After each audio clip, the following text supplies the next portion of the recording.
Thin Lizzy's third album on Purple Vinyl Reissue. Welcome everyone to another video of Vinyl Addict. I have Thin Lizzy's 50th anniversary 2 LP Purple Vinyl. Okay, so let's take a look at this here. This is on Decca. The Decca label looks beautiful. This to me is the album where I felt like it was all coming together for this band. Sound-wise, their style. First ones were kind of folky, folk rock. This is when they started getting kind of really nice and heavy and nice guitar leads. And it's the last one with Eric Bell, unfortunately. But he set the bar really high for anyone who was to come in. I felt here is sides 3 and side 4, which is a lot of the singles and the B-sides. Okay, now, so it is a gatefold,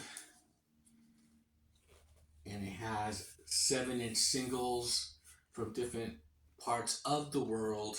For a lot of it for the rocker, 3 for the rocker, and 1 for Whiskey in the Jar. And so let's go to the album first, the classic album of Vagabonds of the Western World. Side 1, Mama Nature Said, The Hero and the Madman, Slow Blues, and The Rocker. Now, this is a perfect album, especially from the beginning. And The Rocker being the last song on this side is perfect. Probably Eric Bell's best guitar solo ever.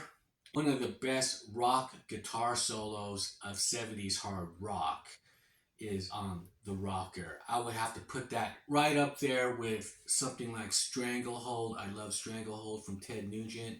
Just those really heavy bluesy guitar leads, and it's just everything sounded so perfect. Now this song was a single, and they have different B-sides in different areas in different countries and whatnot. It scored really big in Ireland, but around the world now they wouldn't have their international hits till later on, like Boys Are Back in Town and Jailbreak. This album is my favorite, next to, of course, Johnny the Fox. I love a lot of their albums, but this one is, I felt like it was an underrated kind of album.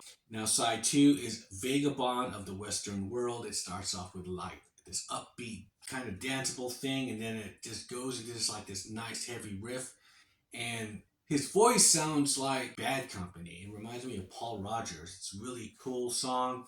Little Girl in Her Bloom, Gonna Creep Up on You, and a song for While I'm Away. Perfect album, beginning to end.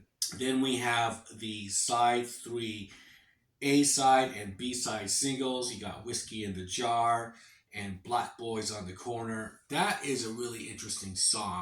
70s soul, like early kind of like Curtis Mayfield kind of music, or Sly Stone. It's very inner city black. Then it turns into a heavy rock song, of course. But what can I say about Whiskey in the Jar? That is one of their biggest singles, and it's the one that I thought that pretty much got them recognized everywhere. It's that first single, and inside we have this the lyrics on here, but it's in the comic book form. It is a great traditional Irish song, of course, and first made popular, I guess, by the Dubliners in '68.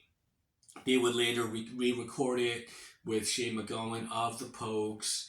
However, I always felt this version was the best.